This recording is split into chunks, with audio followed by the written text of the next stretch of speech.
façam o tal do triplo C. Curta, comenta, porque a integração do chat ajuda muito, e compartilhe. Você pode fazer essas 3 coisas que ajudam o algoritmo a aparecer. Mas eu não estou brincando não, pessoal. Dá uma paradinha agora de 1 segundo e clica no joinha, porque às vezes sabe, essa pessoa já está acostumada a ouvir isso. Não, é importante que você faça isso, porque se você não fizer, inclusive atrapalha o vídeo. Parece que o vídeo é menos relevante. Eu tenho uma aula, inclusive, estou escrevendo essa aula, inclusive, no meu curso O Fim da América, explicando as origens da escola da Constituição Viva, do direito, o direito teleológico, a justiça social do John Rawls. Eu tenho escrito bastante a respeito desse assunto, e é uma coisa que eu chamo a atenção, porque você é advogado, né, deputado? Sou advogado. Pois é, então sabe que nas instâncias inferiores o problema é exatamente o mesmo. O Supremo Tribunal Federal só pode mais, e portanto é mais evidente. Mas o abandono do Estado de Direito, as pessoas falam Estado Democrático de Direito.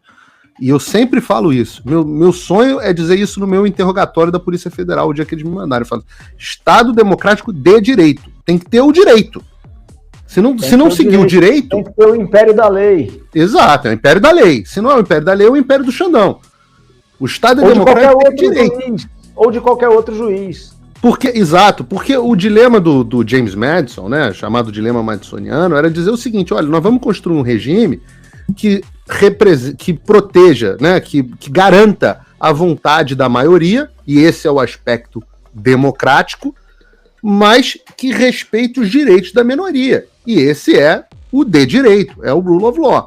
Então, quando você tem o abandono disso, ensinado nas faculdades de direito, que penetra para os judiciários, para os ministérios públicos, etc., etc., você estabelece um estado de barbárie.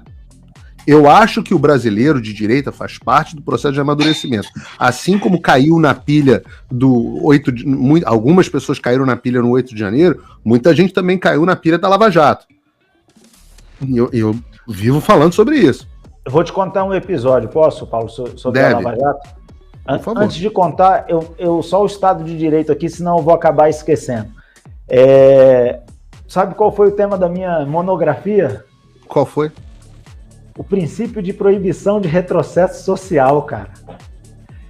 Rapaz, e a minha conclusão, esse é um fato engraçado, porque assim, o princípio diz que nenhum direito social que o governo entrega para alguém pode ser depois suprimido. E meu pai é economista, né? E eu, jovem ali, conversava com ele e tal, e na faculdade de Direito, nas faculdades de Direito, nós saímos de lá esquerdistas, nós saímos socialistas de lá, não tem jeito. E aí eu conversava com ele, e meu pai é um cara engraçado, ele coçava a cabeça assim, Tiagão, isso aí não tem jeito não, cara. Não tem economia que gere recurso suficiente para o Estado entregar isso aí para todo mundo e continuar entregando e não poder retroceder. E quando vem uma crise econômica, a arrecadação diminuiu, como é que faz? E aí nas minhas conclusões eu fui divergindo do princípio. E foi muito engraçado, porque a minha orientadora na época, cada vez que eu divergia, ela passava um traço assim na minha conclusão. Isso aqui tira, isso aqui tira, isso aqui tira. Quase que eu perguntava, mas é a minha conclusão ou não? No final das contas, o que se tem hoje, infelizmente, é que em grande medida só a corrente, eu não quero chamar de progressista, mas assim, só a corrente de esquerda do pensamento é que é ensinado nas universidades. E isso faz com que aconteça esse cenário que a gente está vendo. Cada juiz tem a sua própria interpretação na cabeça e sai julgando ao arrepio da lei. E isso é terrível, porque quanto maior é a instância, maior é a interferência e o arbítrio indevido na esfera das liberdades, como o brasileiro, infelizmente, se acostumou a ver. Agora, só para contar um episódio da Lava Jato. Lembra da ligação do Tchau, querida? Claro. Então, eu estava trabalhando, aquele áudio tornou-se público, eu saí do meu trabalho de terno, gravata, eu bem jovem, 10 anos atrás, tinha menos de 30 anos. Saí do meu trabalho e fui para frente do Palácio do Planalto. Quando eu chego lá, a multidão foi espontânea, o pessoal foi para lá e não, Lula não vai virar ministro e tal. E aí eu olho para o lado e vejo meu pai. Eu falo, caraca, pai, tu tá aqui também? Aí ele, tive que vir, né, e tal, não sei o quê. Ele é carioca esperto. Tive que vir, né, Thiagão, tal. Aí eu falei, pai, deixa eu te falar, nós estamos ferrados, cara. Aí ele falou, como assim, pô? Quem tá ferrado é o Lula. E o pessoal cantando uma música lá que era o Lula, eu não posso cantar aqui, é impublicável, o horário não permite. Não. Pode cantar? Não, aqui não tem esse negócio. O Dirceu estava preso. As pessoas facilmente ofendidas podem sair do meu canal, porque não tem nada para fazer aqui. E a galera cantava assim, ô Lula, você se fudeu, você vai dormir de conchinha com o Dirceu. E eu vi aquilo tudo, cara. Eu olhei pro meu pai, eu falei, pai, nós estamos ferrados. Aí ele, como assim, Thiagão? Eu falei, cara, houve um grampo da presidente da República. Grampo efetivado por um juízo de primeira instância. Não pode acontecer. O grampo aconteceu depois do horário previsto para grampear quem eles queriam, que eles acabaram pegando a ligação da Dilma de maneira indireta, né? O grampo não era sobre a presidente da República, mas acabaram pegando. Esse grampo foi tornado público num processo de primeira instância. Eu falei, envolvendo, inclusive, pessoas que não tinham nada a ver com o processo, né? Ele não tinha nada a ver. Botou o áudio do Eduardo Paes só para sacanear o Eduardo Paes. Nada a ver com o processo. De Maricá. O áudio de Maricá. Que é maravilhoso, né? Maricá é uma merda. Mas não tem nada a ver. Mas não tem nada a ver com o processo. Eu acho divertidíssimo. Aí eu falei, pai, a vida, o mundo vai dar volta e esse negócio vai acontecer com a gente depois, não tem jeito. Então, passando por cima de um monte de coisa que não pode passar. E esse é um episódio engraçado, porque hoje eu converso com meu pai, eu falo, pai, olha o que está acontecendo hoje, cara, no Brasil. Quando a gente olha para trás, talvez, sabendo o que aconteceu hoje, talvez, ao olhar para trás, a gente falasse assim, não vamos para a rua não, cara, deixa esse negócio aí do jeito que tá e vamos ver o que vai dar. Mas esse é um ponto interessante, porque tudo se voltou para agora, né? A gente tá essa polêmica sobre o Dias Toffoli ter anulado as provas da Lava Jato, e é uma polêmica muito interessante, porque é óbvio que tem um conflito de interesse do Dias Toffoli, que está na planilha do Odebrecht, julgar isso. Mas, do ponto de vista jurídico, ninguém parou para analisar por que o Dias Toffoli anulou. Aí você fala assim, peraí, o que a defesa do Lula diz? Que eles não tiveram acesso às provas. Não tiveram. Não tiveram mesmo. Olha, conhecia pessoas e gente inocente que acabou arrastado pela Lava Jato no caso do Rio de Janeiro, e essas pessoas, os advogados tinham que pedir a denúncia ao Estadão, porque eles não tinham acesso. A denúncia às provas, Estadão, aos autos, absoluta. Então, a violação lá flagrante da tal da súmula 14. Então, indiscutível. Súmula 14 do Supremo. Exato. Que é exatamente a situação que todos nós que estamos no inquérito do fim do mundo estamos, onde não temos acesso a absolutamente nada. Então você vê o que eles fizeram na Lava Jato, exatamente o que eles estão fazendo agora. A outra questão da cooperação internacional informal, que é justamente o que eles tentam fazer aqui, agora. Eles estão pé da vida porque não conseguem extraditar o Alan dos Santos. Se fosse o pessoal da Lava Jato, estava na cooperação informal. E eles estão tentando fazer essa cooperação informal com os Estados Unidos. No caso era mais fácil, porque era com a Suíça e com a Europa, os procuradores. Então, outra coisa que eles faziam, o tal do Fishing Expedition, fazer uma operação para uma coisa e coletava prova para as outras. Não é isso que está acontecendo com o Cid agora? Outra, tortura psicológica até o cara fazer uma delação. Prisão preventiva e tortura psicológica para forçar o cara a fazer uma delação. É isso que está acontecendo com o Cid? Foi isso que aconteceu com o Anderson Torres? Né? Paulo, isso tudo me remete um pouco à história recente da Itália também, com a Operação Mãos Limpas. Mãos Limpas. É mais ou menos... Não sobrou nada das instituições, cara. O meu maior receio é que aqui no Brasil, depois que isso tudo acabar, porque uma hora isso vai passar, não vai ter sobrado nada das nossas instituições. E isso é péssimo para nós como nação, como país. Então, a gente está aqui achando graça às vezes, mas isso é algo muito sério.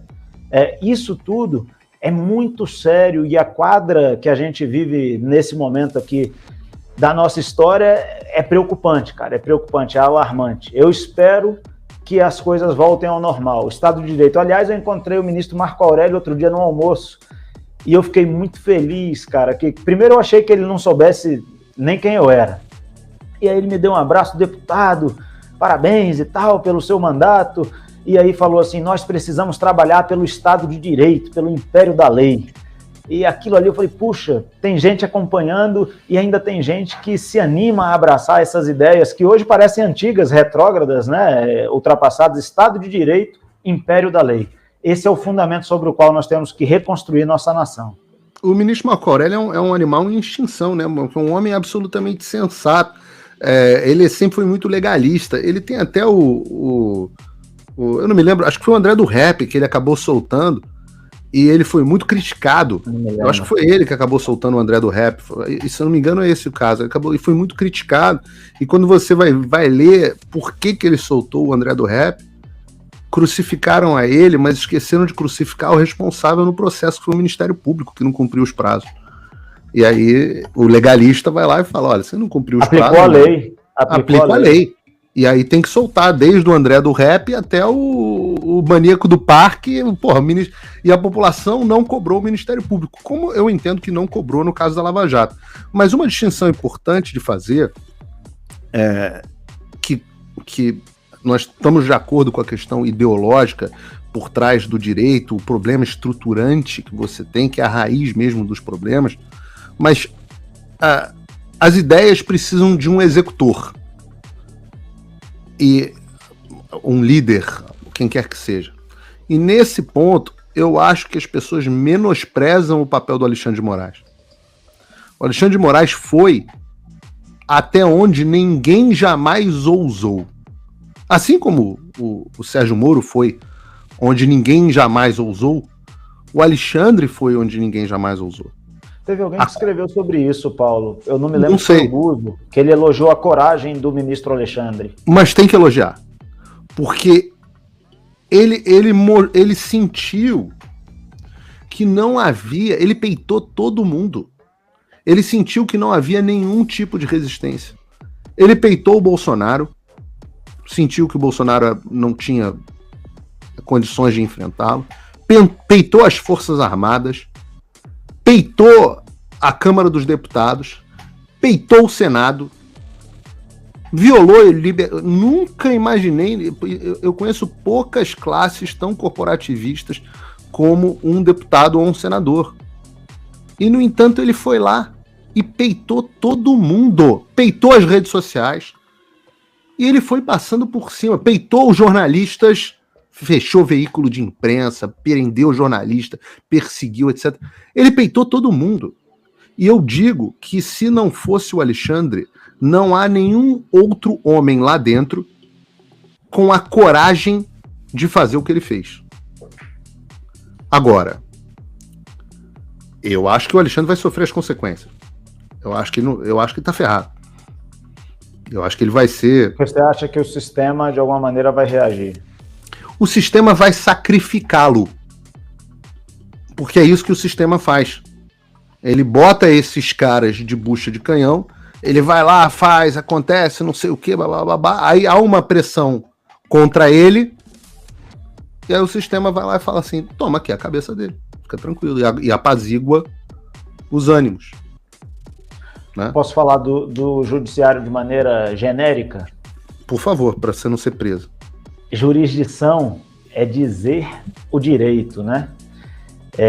A gente aprende isso assim, lá no iniciozinho da faculdade. O que é jurisdição? É dizer o direito. Então, você pega o fato, aplica a norma a um fato e o direito está dito.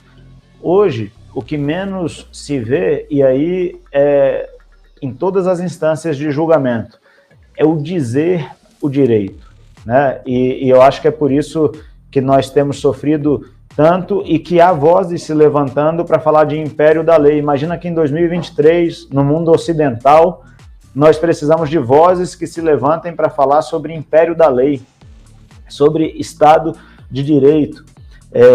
Então, eu acho que isso tudo, eu tenho dificuldade um pouco de dar um passo atrás e analisar historicamente para saber em que momento a gente está e tal, Mas eu acho que isso tudo ou vai nos levar a um lugar muito ruim, a gente vai no caminho da Nicarágua e da Venezuela, como me parece que nesse momento nós estamos indo, e o Foro de São Paulo vai conseguir implementar o seu intento, ou nós vamos sair um país mais forte, uma nação mais forte, com a retomada do império da lei e da jurisdição. O pessoal aqui, cara, eles não gostam que eu falo dos bastidores, não. O Neguinho tá me fazendo fazer pergunta difícil para você. Eu sei lá o que é uma pergunta difícil, vocês estão de brincadeira. Mas é isso, em relação ao judiciário é isso, e o parlamento, cara, a gente precisa abraçar as nossas prerrogativas. Eu acho que talvez uma pergunta difícil seja dizer